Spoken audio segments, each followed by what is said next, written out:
Good afternoon, everyone. Nice to see a full house almost. Professor Pant, Dr. Manjari Singh, my dear colleague Kabir. It's a pleasure to be here to talk about a book on a subject that's close to my heart, India and the Gulf, particularly since my last professional assignment was as ambassador to Abu Dhabi. And it's an area that I continue to be engaged with. I think it's also a very timely book because, well, we've just seen off the Crown Prince of Saudi Arabia. We've just announced a huge, big India, Middle East, Europe Economic Corridor program. And that will ensure that the Gulf and India's ties with the Gulf remain topical for at least the next few years, if not beyond. But I think, when I went to the Gulf, I went with certain stereotypes of my own. And of course, in the last few years, given the fact that Prime Minister has visited UAE 5 times, which is almost as much as any other country. He's been to Saudi Arabia twice. The Sheikh Mohammed has been here twice. The spotlight on the Gulf today, in terms of our strategic relationship, is much brighter than it was even 5-6 years ago. You can see that transformation happening. As a diplomat, I can tell you that in 2017, when I was trying to follow up on the visit of Crown Prince of UAE as our chief guest on Republic Day, when I went back and when I would talk to our ministries and departments here, UAE was not there on anybody's horizon as a priority country. It used you had to break down doors to get stuff done with Ministry of Finance, with Ministry of Commerce and Industry, with other entities.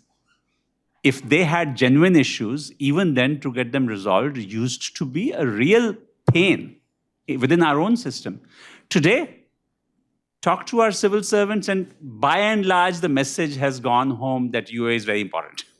So whether it's a home ministry issue or a finance ministry issue, the chances are that it will get the attention that we as diplomats are trying to get focused on it. I think the other thing which, again, I found there was a relative lack of appreciation about was how large our economic relationship is with the Gulf. I think today's numbers would be close to $200 billion of trade. I mean, if yesterday I was at this India-Saudi Investment Forum, and our Commerce Minister boldly said that from $52 billion in 5 years, we want to take it to $100 billion. But guess what? Our trade with the UAE is already $82 billion. And again, something that a lot of people don't really focus on, that it's our third largest trading partner after US and China. Larger than France, Germany, Japan, UK, as G7 countries. And Saudi Arabia is our 4th largest trading partner. So there's a lot going on which sometimes you don't focus on. I think the new area that needs, again, attention is investment. We've heard first from the Emiratis that they would invest $75 billion into India. Then we heard from the Saudis that they would invest $100 billion into India. And then we get the questions, but where's the money?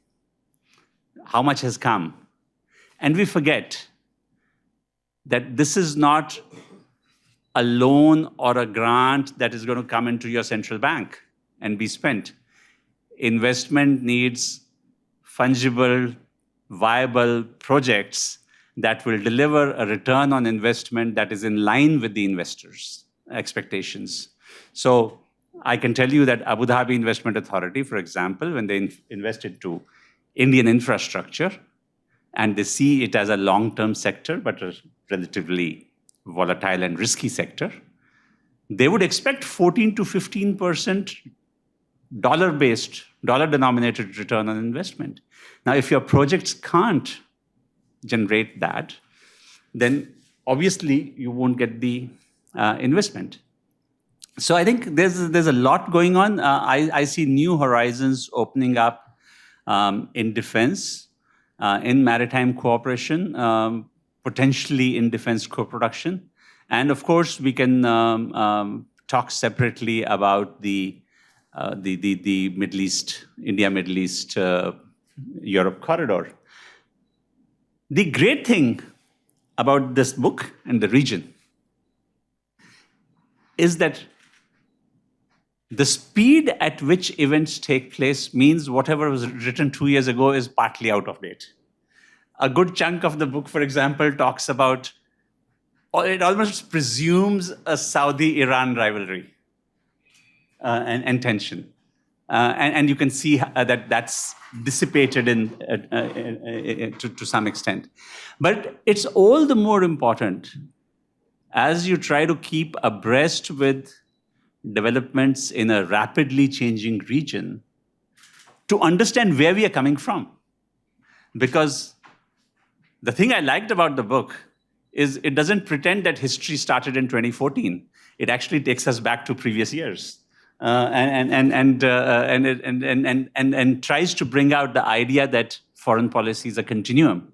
And you might have changes in shades and opinions or emphasis, but there are certain things in terms of our relationship with the Gulf that have been in place for 20 years, 25 years, are being built upon.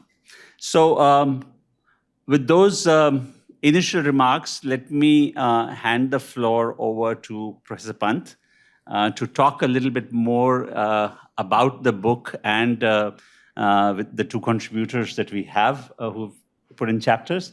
And then maybe I'll come back towards the end.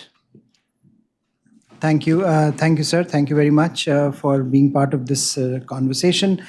As you rightly point out, things have changed. Things are changing so rapidly that it's very difficult to capture those changes, especially in this particular domain, in a book. And this book is an unapologetically academic book. This is not really looking at every single policy shift that has happened, but wants to look at broad trends in India-Gulf relations. And I think that's why the kind of changes that we have seen, the kind of developments that we have seen, allow us to think more carefully, as Ambassador Suri said, to understand when this process started, because a lot of us, I'm not a Gulf expert, I'm a student of Indian foreign policy. So my vantage point into looking at what India has been doing with the Gulf countries has been coming from what New Delhi has been trying to accomplish. So in that sense, if you turn around the lens and if you see, for example, what has happened between Iran and Saudis, the role of China increasing, America's changing relationships with its traditional Gulf partners, it's a very interesting tapestry of issues that on which you are building or trying to theorize, or trying to develop or make the move on international relations as a discipline. So I think if you read the book, I don't think you will. Many of you will find it a page turner in that sense. This is a more deliberative book and a book that looks at the region in as much as it looks at what theoretical models are available to a student of international relations to understand that. So I think from the very beginning, the ambition was to look at some of the work that is being done in the field and to theorize about it, to think that what will stand the test of time and what will not. How do we start conceptualizing Indian foreign policy in ways that speaks to more than just the day-to-day commentary that we do on Indian foreign policy, on Gulf, and on the interactions between the two. I will just start by a note of thanks to everyone who contributed to this volume. Hasan, who is my co-editor and who was supposed to be here virtually, but he had, for some reasons, we could not have him today. And that's a shame, because the idea was that he will do all the hard work and I'll just bask in the glory. But that did not happen, so I have to speak more. But he, I think, just very briefly on how it all came about. He is a diplomat turned academic, and he was undertaking his PhD at King's under me, and his PhD is different. But at that point, we started talking about this whole area, this whole relationship, and how academics have looked at that, at this particular relationship. And it turned out that there is not a lot of work, theoretical work on the subject.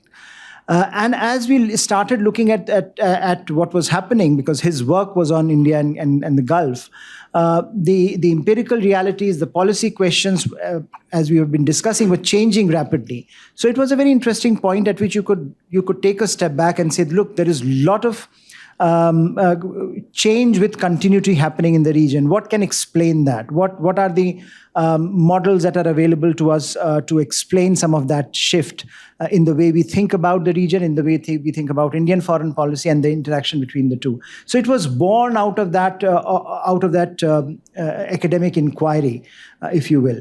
And that theoretical void we tried to fill with some of the more with some of the younger voices that are now animating this conversation. So the good news about this book is that I am the oldest person in this volume, which perhaps means that there is a large chunk of scholars, younger scholars, who are looking at the region, which is good news for this field, for India and Indian foreign policy and Indian and Gulf relations. That there are a number of younger voices who are animating conversations on this area and who are looking at it from different vantage points. That this is not simply about a school of thought that has been given to us as academics or thinkers or observers of this domain, but it is being it's being sharpened every day, because you have fresher voices out there who also want to contribute to this. So I think if you see all the names, they are very young. They are young academics who are trying to articulate something different in the field and who are making a name for themselves by bringing this as the focal point of the conversations on Indian foreign policy. So I think that's something which I particularly think that is a very interesting aspect of this debate. You won't see usual names here which continue to pervade Indian foreign policy discourse and writings, and that I think says a lot about this particular India and the Gulf relationship, which is as Ambassador Suri was saying, continues to generate so many new ideas. But I think the good news is that those ideas are being engaged with at a number of levels by younger scholars. And the focus of, as I said, was using theory to explain certain policy shifts. And if you look at the structure of the book, the first section is primarily on structural shifts.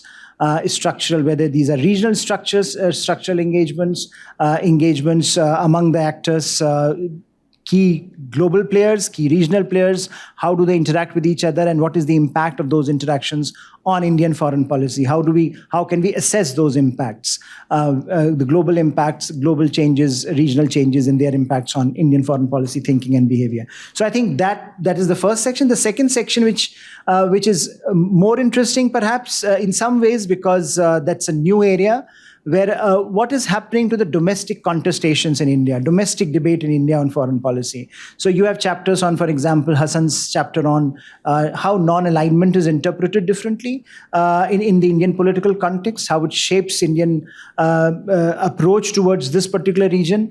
Then, of course, Kabir will talk about his own chapter on Paradiplomacy, but also one by Stuti from Australia. She's looking at more of a constructivist approach, identity-based approach, and how identities have shaped or continue to shape the way we look at our engagements with the Gulf. So overall, the idea was to look at two domains: structural, the global structural domain, and the second section on domestic debates in Indian foreign policy, in Indian approach to thinking about the Gulf. And I think, in that sense, this volume brings a number of different debates together. The debate on Indian foreign policy, the debate on Indian domestic debates, non-alignment, multi-alignment debates, the debates on how is it that different political parties across party political divide, India has approached the region in a very uniquely singular fashion, how structural changes are being interpreted in the Indian domestic politics, how the consequences of some of these conversations are reaching all the way down to the sub-national level, where states are also interacting with this in their own ways. And I think all those questions together raise some interesting ideas about where this discussion and debate can move forward. So those of you who are studying or engaged with this at the academic level perhaps can take this conversation from there and build on it. I just very briefly on a broad overview as to how we have thought about some of the issues. This is certainly. Again, as Ambassador Suri pointed out, perhaps a transformative moment. The headlines speak for themselves, and the kind of connectivity project that has been announced, and of course, the visit itself reveals a lot, discusses a lot, challenges a lot of our assumptions about India and the Gulf. And those, and I think that in itself has been the trajectory of this relationship that we have seen, not only the last decade, but you go back to the previous government as well, trying to sharpen its edge in the region. And therefore, often it's very difficult, as was pointed out, for academia to capture that transition. And so I would briefly touch three aspects where I think we can think of some of these contours and engage with them at some level. Now, if you're thinking of it in terms of the structural dynamic, obviously the big structural change, global balance of power is changing. It is changing globally. It is changing. It is having an impact on every single region. There is a change. There is a shift in the Middle East as well. So while the rise of China and the contestation with the US is often talked about, we are looking at its impact in every single region. West Asia, Middle East is no exception. And therefore, how this contestation plays itself out will be a very interesting point of departure for us to think about. We know, for example, this whole connectivity project, many people have said, this is a counter to China's BRI. And so you see that those contours already emerging in the discourse. But the issue there that is also central and interesting is how, with China's rise, we are looking at, the debate has also been about America's inward orientation and how, how US is looking at the region differently. I was at a discussion a few days back, and there was an interesting juxtaposition of the American viewpoint, where members of the American strategic community were saying, no, we have never really taken our eyes off the Middle East, and some pushback from the Gulf observers saying that, but this is the perception that America is moving along. So I think that was certainly that relationship of the US with the region and how it is changing has its own sets of questions, structural questions. And a lot of the debates around India's engagement are also embedded in it. The other set of structural issues, of course, pertain to India itself, India's own economic rise, India's own debates about its foreign policy, its own interests in the region, not simply in terms of human resources, remittances, energy, but beyond that, what is it that India is looking at as it looks to sustain its own ambitions in the region and beyond? How does it look at its own security parameter? And finally, the rise of the Indo-Pacific. For India, Middle East is part of the wider definition of India's Indo-Pacific. So how do we think about the Gulf and that part of the world as a continuum between Indian Ocean and Pacific Oceans, and India's own ambitions to play that role? So I think at the structural level, there are a whole host of issues. Some of them are engaged with this in this volume. Some of them have not been. But I think broadly, the structural factors permeate a lot of the conversations that we tend to have around the region. Then you also have domestic level factors. And I think that you see a lot of that in this volume, because a lot of the authors have tried to engage with the question of domestic politics in India, how it engages with the Gulf, what are the sorts of identities that are often created with a certain normative argument that you put forth, and therefore cutting across party political divide, how is it that India has moved ahead in a particular trajectory when it comes to the Gulf. And the other set of domestic, I think, level factors also pertain to India's own domestic shift in foreign policy articulation. And when we say non-alignment to multi-alignment, what does it mean? Is there a regional connotation to multi-alignment? Excuse me. I remember when I was doing some work on Indian foreign policy in the Gulf earlier on, there used to be this standard template that, look, we have three baskets, the Arab Gulf states, and Iran and Israel. And we tend to balance these three out. And so this is what Indian foreign policy looks like if you think of it in terms of multi-alignment. Now, whether that is non-alignment, whether that is multi-alignment, how do we define that? What sort of contours that creates? I think those sorts of questions are also increasingly being reflected in some of the conversations we are having about the region. From the Gulf's vantage point, the idea that you have to move beyond, how do you move beyond a fossil fuel-based economy? And I think that modernization of economy, modernization of society, some of the drivers are domestic in nature from Gulf's perspective. And that economic modernization drive, how does it gel with India's own desire for economic transformation and engagement with the region? And finally, there are individual level factors. People like ambassadors sitting here who have played their own roles.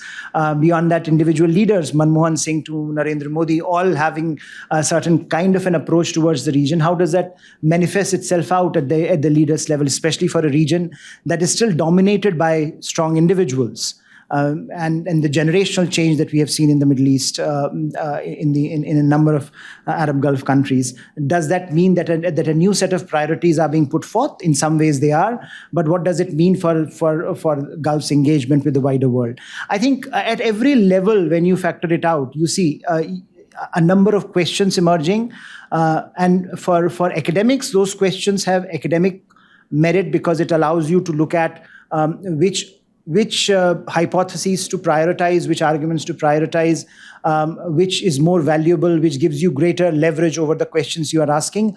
I think for policymakers, it allows us to understand a particular phenomena from multiple perspectives, perhaps focusing more on the kinds of questions we are asking and why certain questions at certain points in time become more relevant.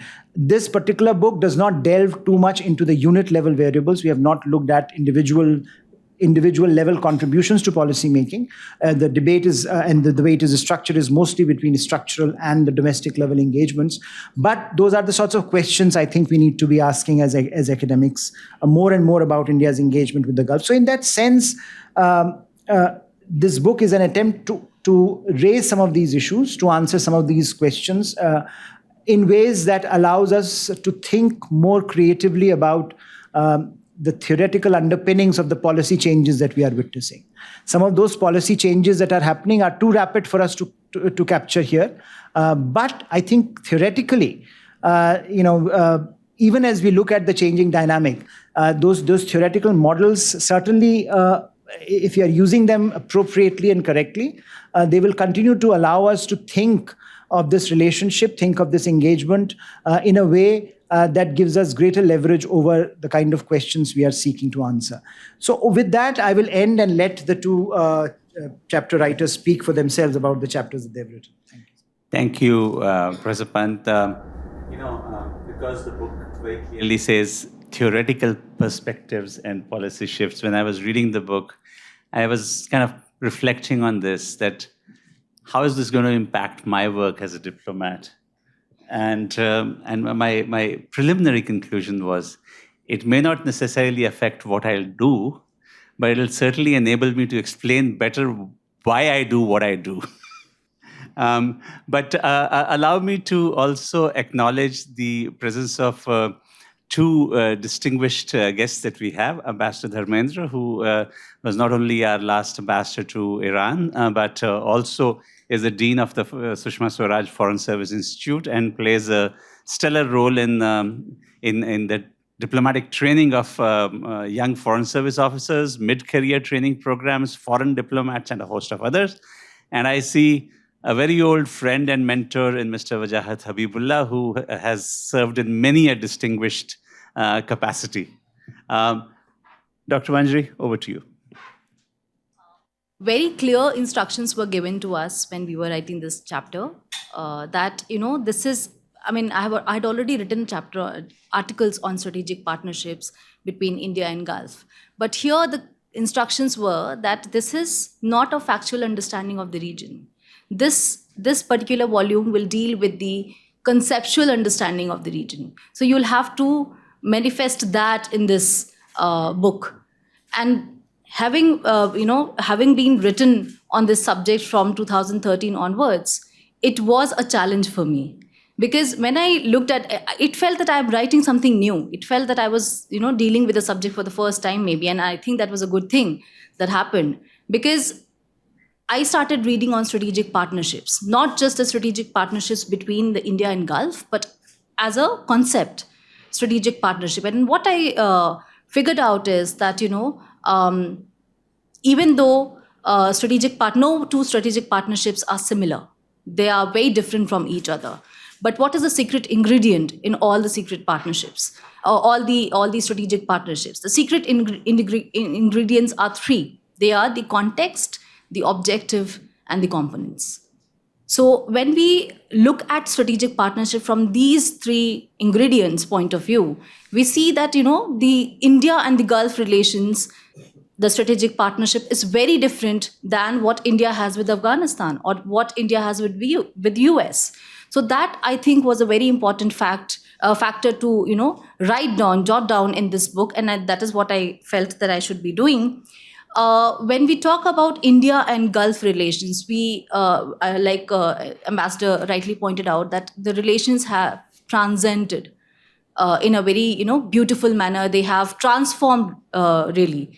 So if you look at the relationship, it was more, country specific, more adversarial concerns driven, more ideologically driven. But today, when we see the relationship, they are more open. They are more, multidimensional. They are multifaceted.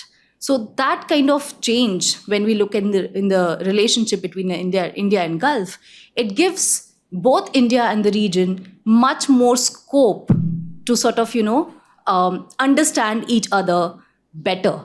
And what has happened in these 2-3 days, we see that there is a corridor being talked about. We also see that there's a talk on the SPC and all of that. So when we see all of this, what we find out is that these changes, these rapid changes that are having, thank God they're happening, they allow India and Gulf to not just concentrate in the region. So in India-Gulf relationship, India's Gulf policy is not just inter-regional. It is trans-regional, if you look at it. It allows the both regions to sort of look beyond Gulf. So I think that is the beauty of the relationship. And I think that is what the book has been dealing with. And what Professor Pant was saying, that of course, a lot of things are changing, a lot of factual changes are happening between the two countries, but the concepts remain the same. Like, my chapter talks about like I said, it talks about the strategic partnership. So strategic partnership, as I have seen in this book, because we know that, Gulf, first thing that comes to your mind is energy. Second thing that comes to your mind is expatriate. Third thing that comes to your mind is maybe, economy. So if you look at India and Gulf relations, it is primarily based on the 3 E's. But now it is changing. I mean, this year March, there was a delegation from UAE's military, and they were talking about integrated battle groups. They want to have a cooperation with India in these aspects. So these are very new dimensions. So I was talking about the industrial complex. So the two countries, the two regions are working on military industrial complex. So these are very new dimensions that the countries are looking at each other individually. Of course, they are working together in a bilateral format, but they are also working at multilateral formats. They are working at trilateral, minilateral, and multilateral formats. So I think that is very important for us to, understand. And as of now, I don't think any book on India and Gulf has been dealing on these concepts. So it is better to understand. It is most important to understand the concepts first, and then sort of picture whatever is happening, why it is happening. So why it is happening will be answered only when you understand the concepts. So I think that has been the aim of all these authors, I think, including me, to sort of contribute to this book. And I'm very thankful to Professor Pant and Dr. Hasan to give us the chance to draw down our understanding of the region. Thank you so much, sir. Kabir, over to you. Thank you so much, Ambassador Suri and Professor Pant and Dr. Singh, for your comments. I had a very, very interesting topic to cover as far as conceptual understandings of any relationship goes, because paradiplomacy is not something that you hear very often. And specifically for me, who largely deals with hard security issues, it's a topic that is actually fairly well covered in literature, in IR literature, and so on and so forth. It's also well covered in IR literature from an Indian point of view, because a lot of the questions historically, for at least in the past 2 decades, has been that do Indian states within its federal structure have a say in its foreign policy, and if not, and if they should, what kind of say that should be. And I understand where this question is coming from. Started to understand where this question is coming from because when you sort of deconstruct India's foreign policy, specifically with the Gulf, the states do have their own stakes. They have skin in the game, mostly coming from the fact that whether we are talking migration, which is a big issue, there are more than 7 million Indians working in the larger sort of West Asian region. Of course, they come from a diverse number of states in India, but also when you're talking about economics, because ultimately we're talking things such as investments, which we have, let's say, with the Saudis and the Emiratis, when we're talking about setting up refineries or we're setting food parks and so on and so forth. Ultimately, they will go to some state, right? So they will not come in Delhi. We live in Delhi, there's no space here, but they will ultimately go to an Uttar Pradesh or a Maharashtra or a Gujarat or Tamil Nadu and West Bengal and so on and so forth. So ultimately, there is some competition within as well of how these investments ultimately end up in which state.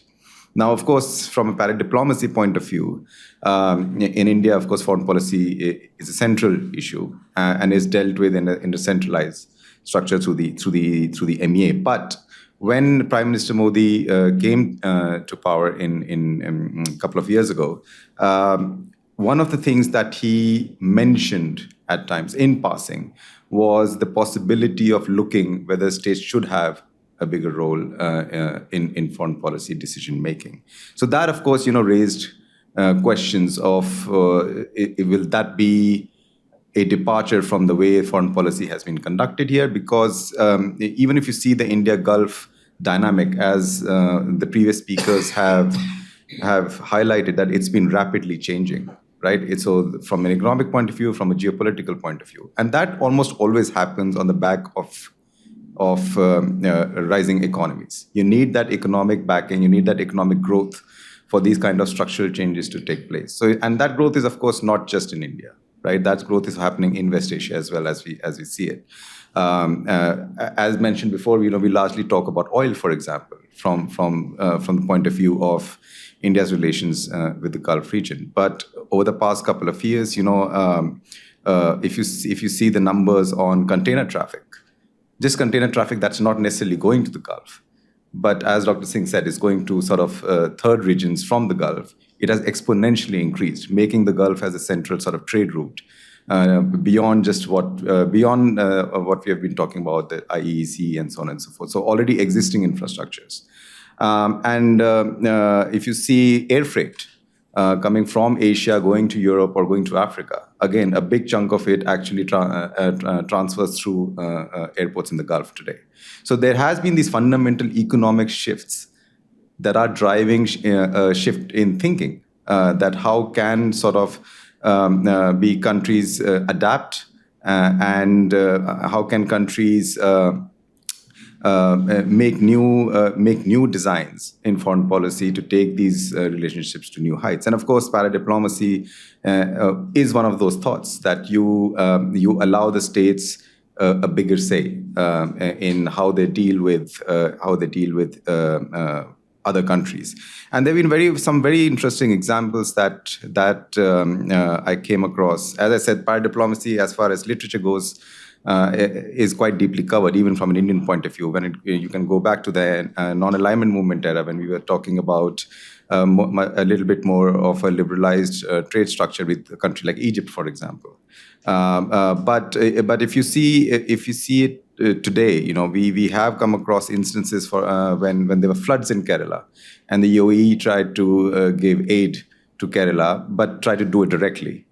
That created a huge hue and cry about how that aid was being transferred. It got politicized here, but it raised questions about how these mechanisms work, right? And what kind of role do states play in these kind of foreign policy architectures? Because as we know, Kerala provides a lot of labor power to the UAE. So there is a huge chunk of people from Kerala that work in the UAE. So they directly as well had pressure that they needed to do something for that population which was struggling back home. And what was the best way to do it, of course, was the question. Well, they tried to do it directly, which didn't work out very well. But it shows that the states have increasingly larger skin in the foreign policy game. Now, the chapter from my perspective and the questions it raised specifically after a sort of these fleeting sort of ideas from the government itself that yes, we can look into the states having more of a say in foreign policy. It's not an idea that is out of the box. I think there are a lot of states from countries even cities from countries like Canada, the US, and so on and so forth that have actually offices in India that promote trade with regard to their own individual states or cities. But from the research that was conducted for this particular chapter, one realized that the challenges that exist in making these kind of structural changes are quite big. It requires sort of multi-stakeholder agreements within the government, within the central government, to allow any level of flexibility when it comes to an issue like foreign policy.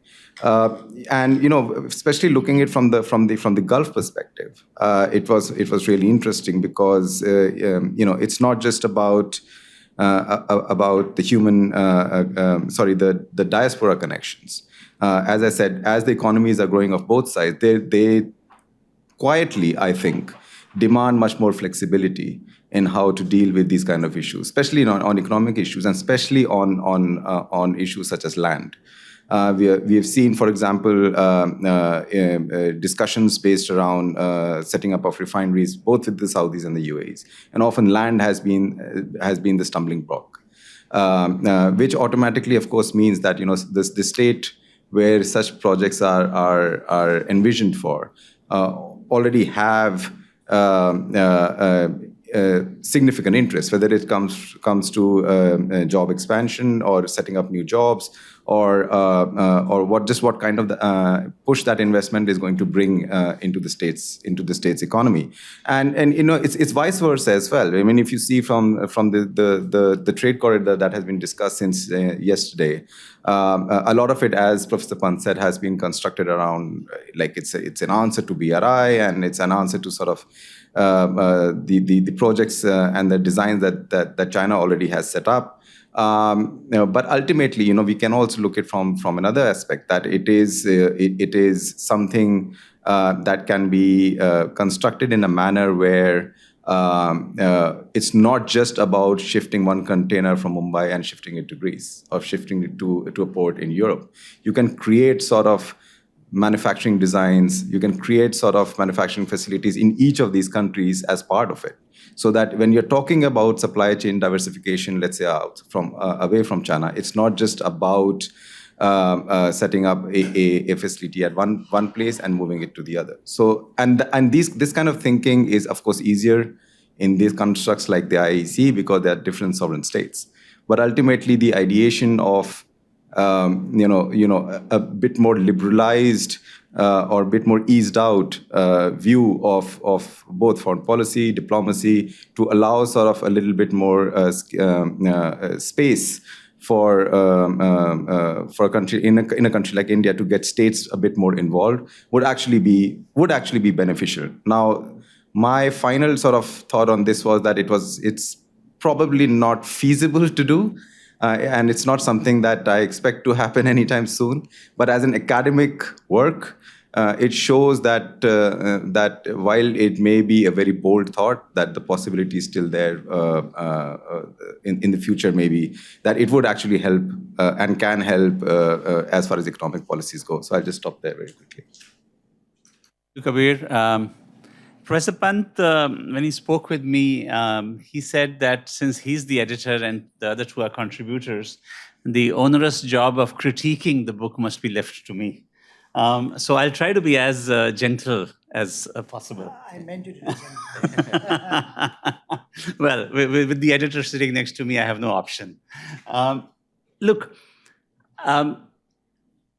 in the very first chapter, there is a lot of discussion about what are the drivers of India's policy towards the Gulf. And it looks at various factors, but it almost ignores that the Gulf also has agency in the relationship. It isn't just the Indian side which is doing various things. And a point that I want to make is, because it often this question comes up, that how did the change happen? Where did it happen that Pakistan was often seen as a close ally of the Gulf countries? Pakistan used to invoke the Ummah factor. And indeed, if you look at Emirates Airlines, the first Emirates plane was a Pakistani Airlines aircraft. Their initial pilots were from PIA. The first chief of the UAE Air Force was a Pakistani commander. So there was a relationship that goes back a long way. Where did it change and how did it change? My 2 bits worth on this is that even as we re-energized our relationship with the Gulf, particularly with the very energetic diplomacy undertaken by Prime Minister through his visits to the region, it also coincided with a time when the Gulf itself was changing. And the change that you see, if I had to put 2 milestones, the first was 9/11, which was like a wake-up call to many of these leaders that what is going on in our countries, that people were driven to do this. And there was a lot of soul-searching about that. And the second milestone, I think, was the aborted Arab Spring, where particularly the leadership of UAE and Saudi Arabia saw that this whole business of political Islam and Muslim Brotherhood taking charge first in Tunisia and then potentially then in Egypt and so on is the beginning of a slippery slope. So they started to reimagine how their societies should be. And a key aspect of that UAE perhaps first articulated was an effort to distance the state from religion. And go the extra mile to actually put a senior member of the royal family as Minister for Tolerance, whose job it was to create conferences to promote interfaith harmony, to show up at temples and gurudwaras and churches as a member of the royal family, as a senior member of the government, and drive home the message that UAE is a country that respects all faiths. And this was a real shift that took place, and you can still see it as work in progress. I think that shift that started particularly post the Arab Spring, and quietly without any fanfare, the Emiratis deported 30,000 plus Egyptians who were seen as having Islamist sympathies, who were seen as Muslim Brotherhood sympathizers. Many of them were teachers, and the Egyptians did not want teachers of these political leanings influencing their young kids. So the impact of this taken logically to its conclusion was that in this new UAE as an example, but then what the Saudis are trying to do again, is that there was zero tolerance for terrorism, zero tolerance for radicalization. And institutions and structures were developed that Kabir has studied in some detail to contest that theological space which was driving some of those arguments towards ISIS or Al-Qaeda or whoever else. And in that changed scenario, Pakistan became a problem. It was seen as the breeding ground of terrorist groups. And India, as a secular nation, was seen as much the preferred partner to have.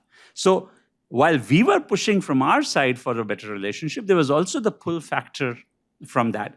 And it manifests itself in one very interesting way. If you go back about 15 years back when the India-Pakistan cricket matches used to take place in Sharjah, you used to have roughly equal numbers of Indians and Pakistanis, right? And roughly, if you go back to data about 12, 14 years ago, it used to be about 1.5 million Indians, 1.2 million Pakistanis in UAE. Today, it's 3.5 million Indians and still about same 1.2, 1.3 million Pakistanis. It's very hard for Pakistanis to get visas in senior positions in UAE, in the banking sector and so on. It's Indians who have taken charge in senior positions. So I guess I'll just park that thought with you, that there was change, and that same change is being manifest in Saudi Arabia today. And let's give it credit. Second point I wanted to make in the same context is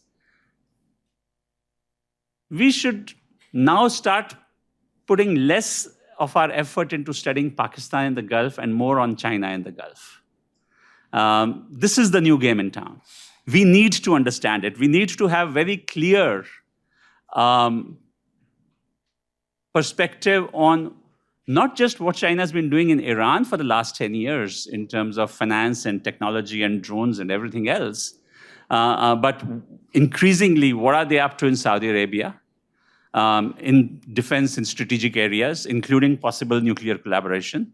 What are they doing in UAE in cutting-edge areas like AI, like creating Falcon, which is an Arabic language-based large language model?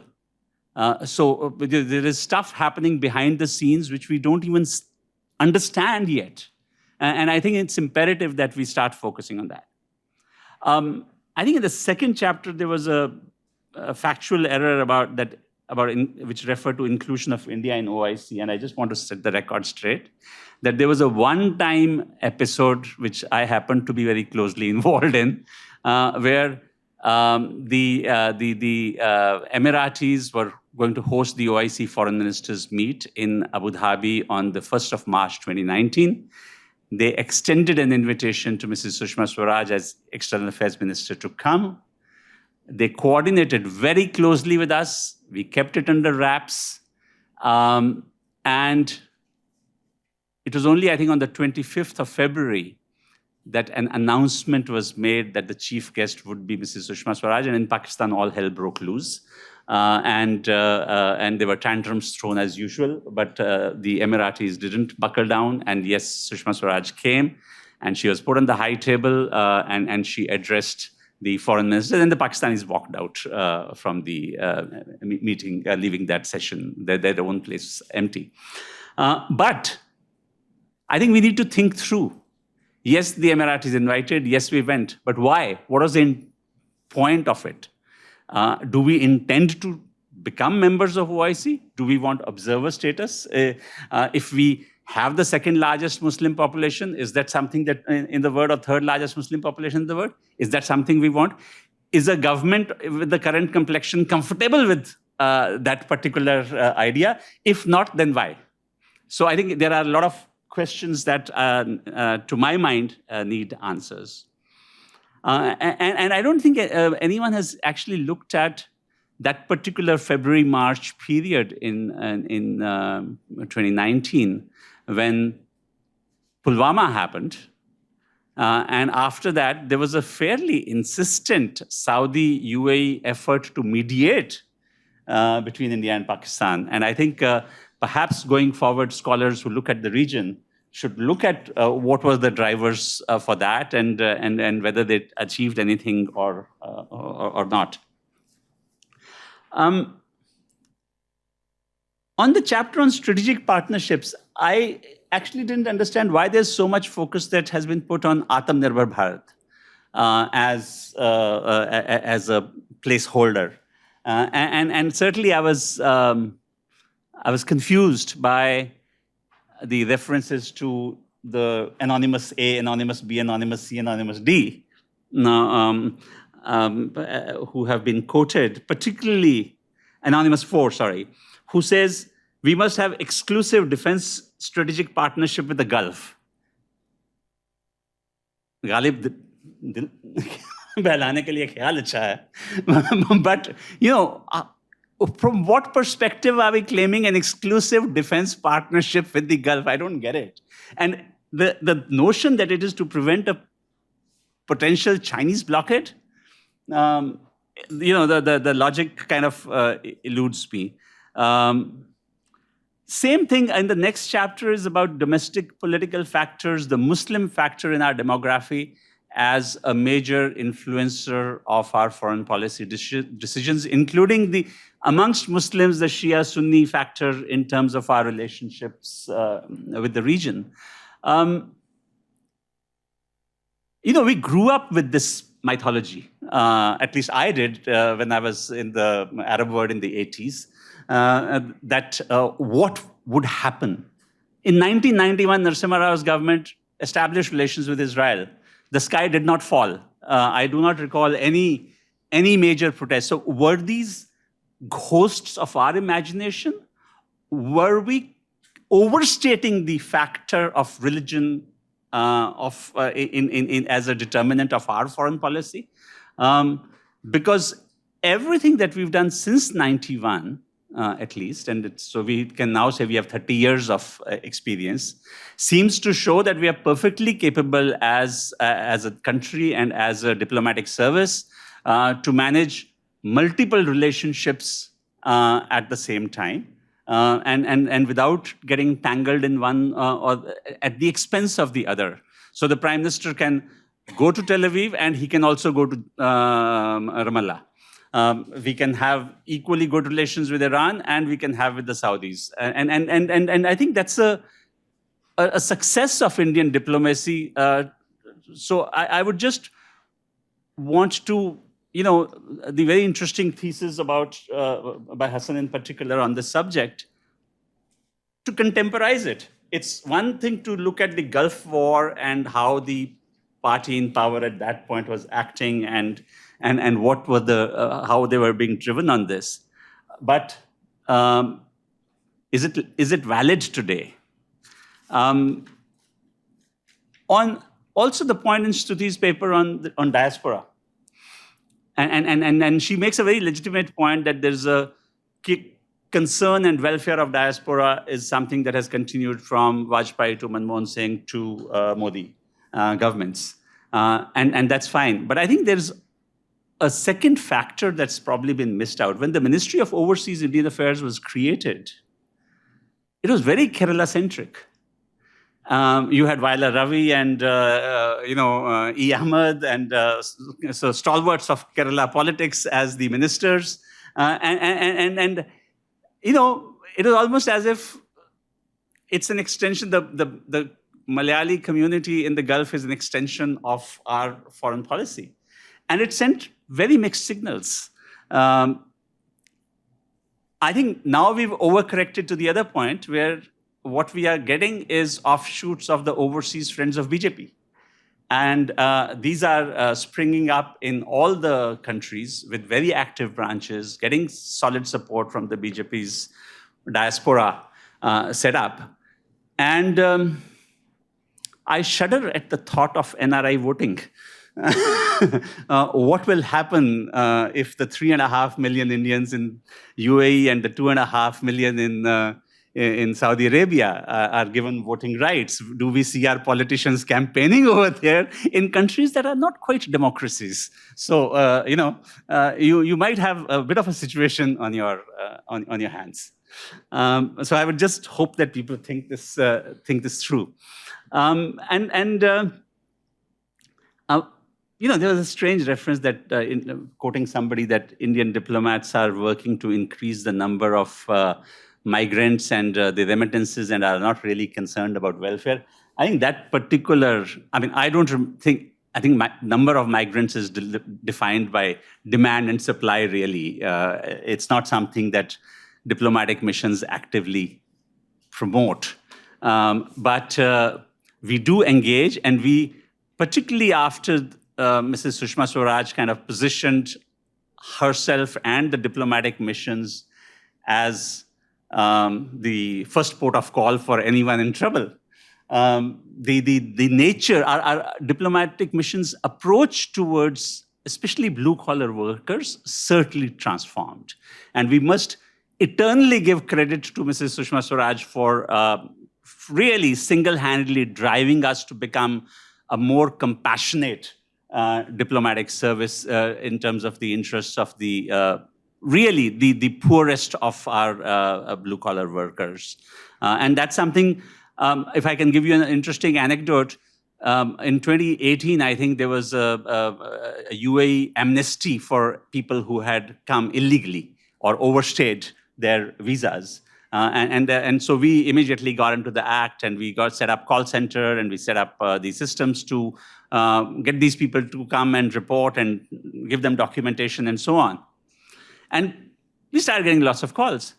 On one particular day, I was sitting next to the guy who was receiving the calls, and he says, "So where are you calling from?" And he says, "I'm from Pakistan." But nobody answers the phone. Say, "There, we are our Indian worker friends have said, you call up the Indian embassy, you will get all the information." So I thought maybe we're doing something right. On paradiplomacy, and particularly since Kabir brought up the issue of aid, and I think maybe this little anecdote will give you a sense of how it really works. That a very prominent member of the royal family had two long-serving, very loyal, very dear staff members from Kerala. So when the floods hit Kerala, these two persons were very concerned, and they tell the royal madam that terrible things are happening back home, and you got to do something to help. And the royal madam tells the royal boss that you must do something.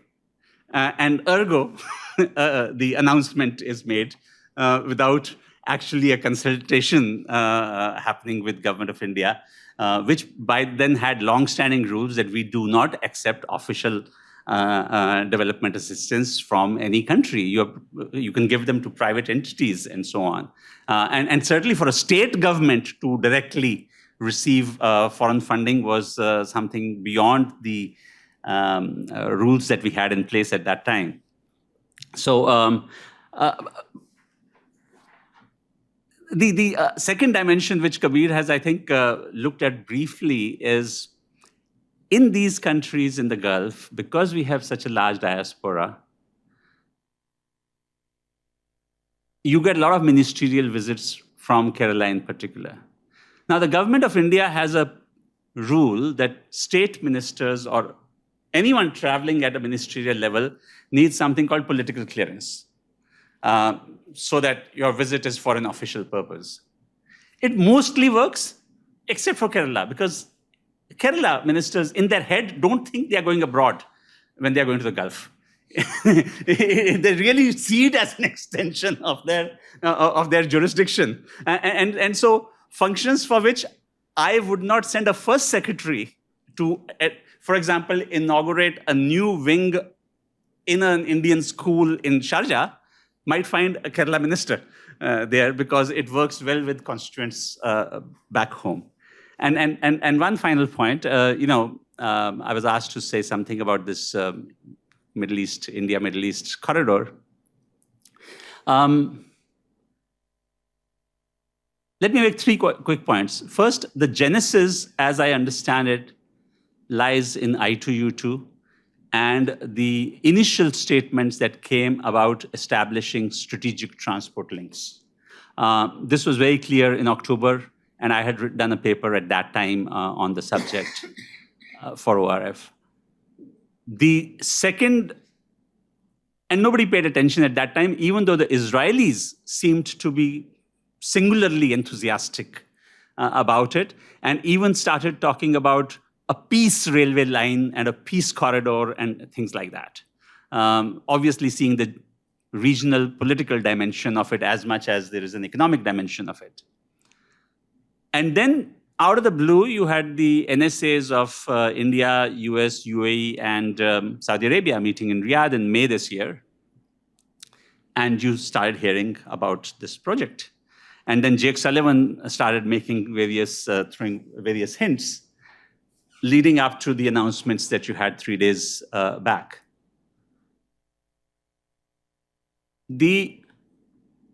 I think the first thing that you want to distance yourself is the project now is much more ambitious than a transport corridor. You are talking about data cables, you're talking about electricity cables that will do grid connectivity, and you're talking about pipelines that will carry green hydrogen. And I was at this, as I was saying, at the Saudi Forum, Investment Forum yesterday, and the Saudis in their minds are very clear that they are going to be the green hydrogen superpower, that nobody can compete with them when it comes to abundant land, which is desert, and 365 days of sun, and capital that's available at virtually zero cost. They don't think anyone else can compete with that particular combination that they have. And numbers were being thrown, 30 million tons is what I think the Europeans are talking about importing and so on. Numbers that will require literally hundreds of billions of dollars of investment in the coming years. The second part is yes, do look at trade. If we are talking about resilient supply chains, and if we remember the chaos caused by one ship that blocked the Suez Canal temporarily, remember, all of our exports to Europe go through the Suez Canal. So it's actually not a bad idea from our point of view to have an alternate route that takes our products to Europe. Kabir is rightly skeptical about it. And it's fine to be skeptical about it, because the Chinese set up this with great fanfare that carried a container from Beijing all the way to London, but nothing thereafter, right? Because it has to make financial sense. It has to be viable. Now, are the volumes there? And are they competitive with alternatives that are available? Now, if Suez Canal charges $600, $700 for one crossing, is this going to be cheaper? And a lot of questions are being raised about who will put in the money. I think what needs to be understood is that in terms of physical infrastructure, about 70-75% is already in place. You have regular ships, of course, from Mundra and Mumbai to Jebel Ali. They are looking at Fujairah, as I understand now, because Fujairah is outside the Strait of Hormuz, so it also avoids that bottleneck. And Fujairah has an Etihad rail link that takes the stuff directly to the Saudi border. From the Saudi border to the Jordanian border, which is the longest chunk of connectivity, maybe about 80% plus is there already. So if you have freight trains going at 120 kilometers per hour, as compared to ship that goes at 20 or 30, you can obviously cut down on time. And these are, and there's a 300 kilometer stretch from the Jordan-Saudi border to the Jordan-Israel border, which is missing. And today I was talking to somebody that does it mean opportunities for rights and Ercon and people like that to do the feasibility and the DPR on all of this. And within Israel, from the Jordan-Israel border to port of Haifa, there's already a rail link. And in Haifa, of course, Adani's have the container terminal.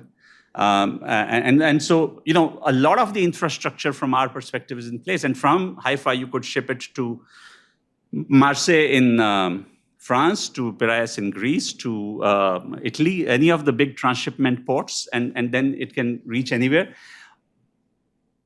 One of the studies that is being cited says that if it takes 18 days for a container to reach today from Mumbai to Southern Europe, this could cut it to 10 days.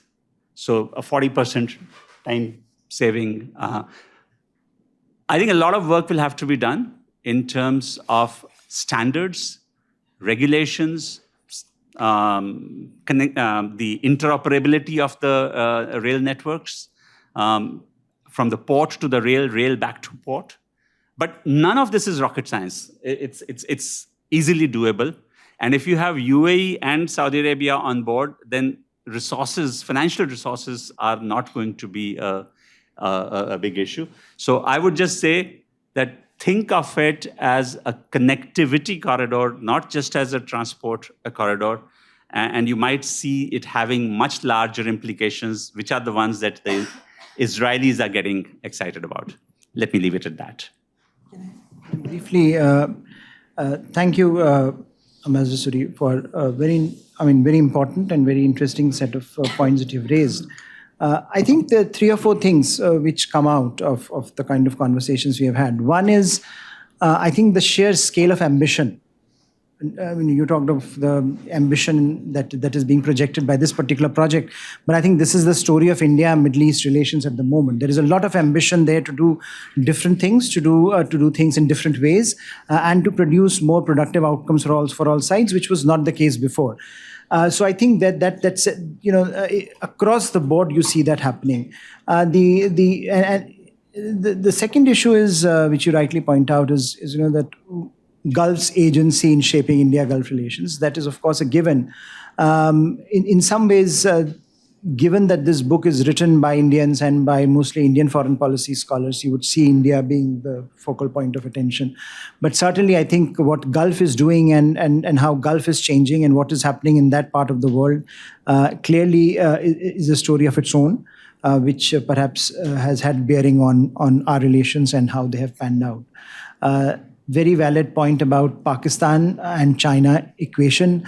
I think Pakistan is the past, China is the present and the future. But I think for a lot of the students of this relationship, because you start from Pakistan, therefore a lot of the conversations start from that vantage point that, look, this was, the one primary prism to look at this relationship was Pakistan. So I think in that sense, therefore, how do we move from that to a different level of analysis is the question. And China in the Gulf and of course, what China is doing in the Gulf will have to be watched out. Conceptually, the Muslim factor is a very interesting question to look at because, I think you are right. It is overstated and it is overdone. But how do we think about it? How do we operationalize this in terms of our thinking, right? Because you would see that, look, Narsimha Rao took some steps. But given the complexion of his own political party, he could only do so much. So you needed a BJP and you needed a Modi to take that extra step because of the political dynamic which the party politics gives. So I think party politics has a role in what constraints and what liberates you in terms of doing certain things, especially with a very sensitive area like the Middle East. So I think that in that sense, to lay the onus on India's Muslim population perhaps is not the right prism, but how it is being refracted back by the Indian political parties. What are their prejudices, perspectives, prisms through which they evaluate what perhaps for our Muslim community is important and what is not. So I think that perhaps is and that I think will remain in some ways how you see Congress party reacts to certain developments in the Middle East, how BJP reacts. I think that you will continue to see over a period of time, despite our very expansive ties and strategic ties. So I think on a number of these issues, most of these issues will remain in some ways the drivers of our engagement, even as we go forward and we try to cover new grounds, and even as we try to become more pragmatic and more forward-looking. But I think for students or for observers, scholars of this field, it will always be important to look at the underlying factors as to what has driven and how those drivers are changing. Perhaps not so much for diplomats, but I think for those who have to read and write and make money out of this, I think that's primarily the obsession. But I think certainly the back and forth between policy and theory, as I think we have seen through the dynamic of change in the relationship itself and how that has influenced some of the writings, that I find very interesting, because that in some ways benefits us as you point to a number of anonymous quotes. I think the reality is also that a number of practitioners refuse to talk to us. They don't believe that we are doing anything of value, so we don't get anything out of them. So that's also a reality. But thank you so much, sir. I think the floor is open. Comments, questions, critiques. Ambassador Dharmendra, we should hear from you. Maybe a comment. You would have thoughts on this. You've been an actor in the region. But Ambassador Suri, as always, great to see you and hear you. It's always been fascinating to hear you. And thanks for your very generous words. Also good to be here with Harsh and Kabir and the rest of you. I find this a heavy room whenever I've come here, which has not been often, rare. A lot of food for thought. But I speak in my personal capacity today, as always. Being a serving officer, I have to be mindful of what I say. Having returned from Tehran a couple of months ago, I think I'll speak from two capitals, vantage point of two capitals. Have not read the book, but I think Navdeep's perspectives have given me an idea of what to look for. I speak from Tehran, having served there, and obviously from New Delhi, where we try to formulate our policy as practitioners, not so much as theoreticians or writers. The main fact is, I see it as twofold in the Gulf region. One is the two bookends are big powers, Iran on one side and Israel on the other. And in between, we have the Gulf countries, big in the size in terms of technology, army, military prowess, so on and so forth on Israel, and a very ideologically driven country on one side, which has been unable to come up and become more pragmatic and practical in engaging the world. I see that challenge both for New Delhi and also the Gulf capitals. How do you deal with an ideologically stubborn country which still believes in the 1979 revolution and how to propagate those viewpoints?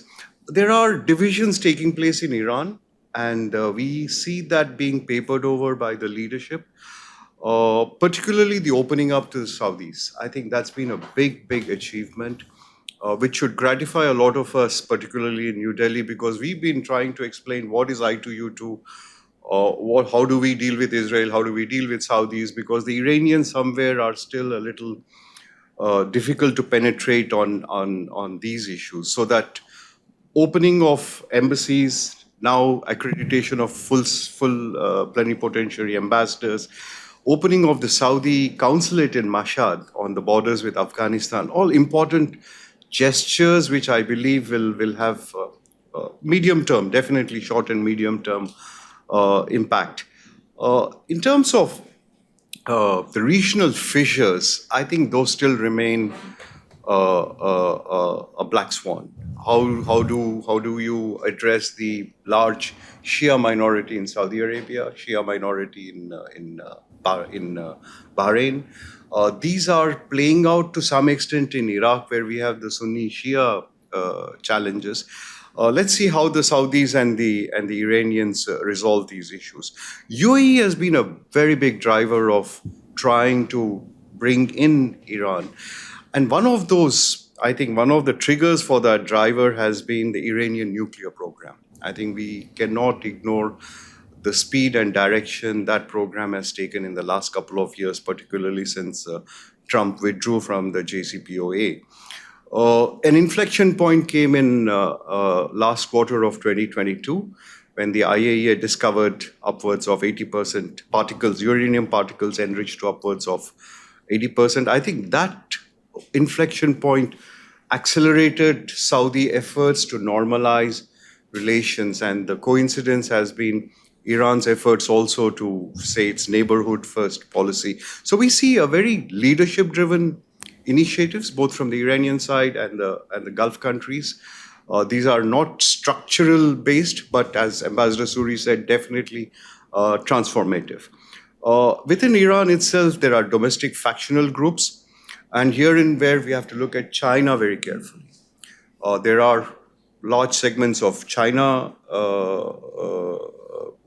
panda huggers, and there are also large factions of China skeptics. But at this time of massive American sanctions, the Iranians are, I feel, and I've said this before, are holding their nose and dealing with the Chinese. Chinese have taken advantage of that, trying to deepen fissures between the Gulf countries and the United States, promoting this figment, I would say, of imagination that the US is withdrawing, and therefore you need to look for alternatives. Under MBS and MBZ, the Gulf countries have really shown that they can step up the game and be like us, balancing and multi-aligning themselves and preparing for the future. Will Iran be able to do that? And will Israel be able to reciprocate? Because on both sides, we find immense stubbornness. And that will somewhere, whether it is the India, Middle East, Europe economic corridor, or what we are promoting also in parallel, the Chabahar India North-South transport corridor. I mean, these are all very important connectivity paradigms. And I would suggest that we should not look at these initiatives as zero-sum game. We should look at them as complementing each other. As Navdeep pointed out, we did have a situation 2 years ago where the Suez Canal was blocked by the Evergrande ship, the vessel, for almost, I think, 4 weeks. And people were looking at going around the Cape of Good Hope. And I was in Tehran at that time, encouraging our transporters to move through Chabahar into Central Asia. And Central Asians were wanting to come south. And then we had the disruption of February 2022 with the Russia-Ukraine conflagration. So I think these competing corridors, structural changes happening in the structural factors remaining static to some extent, leadership-driven initiatives, particularly by MBS, Raisi in Tehran, MBZ in Abu Dhabi. I think these will be transformational, and we'll have to wait and see how it goes out. But I think the IMEC, I will be more in Kabir's favor. It's more theoretical. It's very strategic, good signaling. INSTC has got a lot of substance to it. But this is where we come against US sanctions. As long as that is not eased out, particularly US secondary sanctions, we will continue to face headwinds. But the Saudi finance minister made an interesting comment a couple of months ago, where he said, if needed, we will make investments in Iran. I think these are important signaling also to Washington, D.C., that the sanctions will have a deterrent effect this much and no further. I think these have to be factored in. But having said that, thank you very much. Look forward to reading the book. Thank you all. Anyone Yes.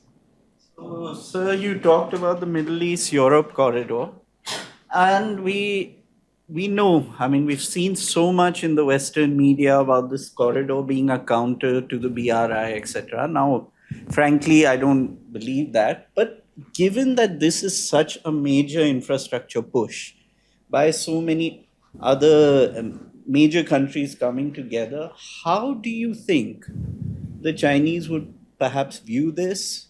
How would you think that they would intensify? We talked about a potential nuclear program, etc. Do you think they would view it as a non-geopolitical corridor? How do you think they would see this, and how would they possibly react?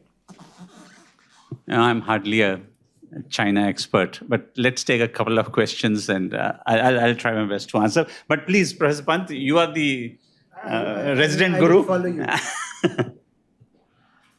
Yes, please. My question to one, sir. Sir, you talked about three structural changes: the global balance of power, changing rise of China, and the change in US approach as far as Gulf is concerned. And third factor, that India's rise, especially its economy as far as economy is concerned. So, how much these three factors together have, given the fact we have also Abraham Accord in the place, so how much this factor has facilitated the formation of IPU?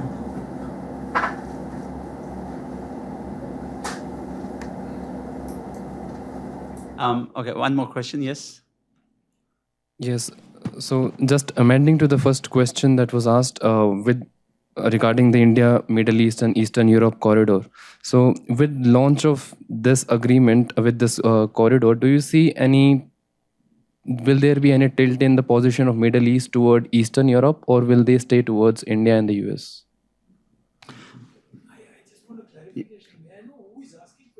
Yes, good point. Please introduce yourself. Though, Ashwin, please go ahead, introduce yourself. Okay, me? I'm Ashwin Ahmed.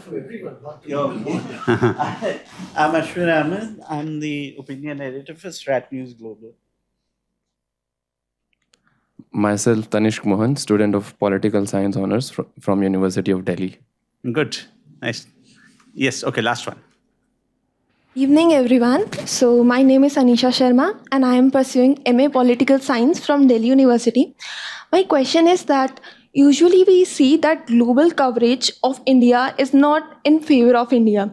Like the headlines usually read like the rise of Hindu nationalism in India. Let's stick to the topic that we Yes, have sir. today. I'm saying that only. Yeah. So, how do these things affect the perception about India in Gulf, especially among the common people?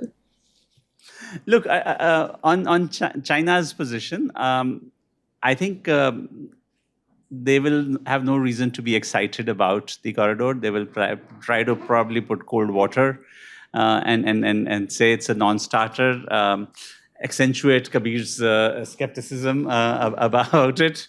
But I think, frankly, let's wait 60 days. That's what they said. In 60 days, the senior officials from all the member countries who were there are to meet. Let's see what they have to say on the design, on the financing, on the economics of the corridor. Your question on I2U2. So if you go back to what I was saying, the Abraham Accords, I believe, would not have been possible without the domestic shift that has taken place in countries like UAE. The fact of the Abraham Accord paved the way for I2U2. But even, let me just add one additional thing, that even though you have Abraham Accord, when I compare with Egypt, which is the other country that I've worked in, Egypt has had the Camp David Agreement for 40 years, give or take. But mostly until just a year back or so, it was a cold peace. There was once a week flight from Cairo to Tel Aviv, as an example. The pace of normalization between Israel and UAE has been mind-boggling. There's been delegation every week.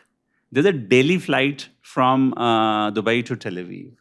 They have gone to the extent of cleansing their textbooks of anti-Semitic references.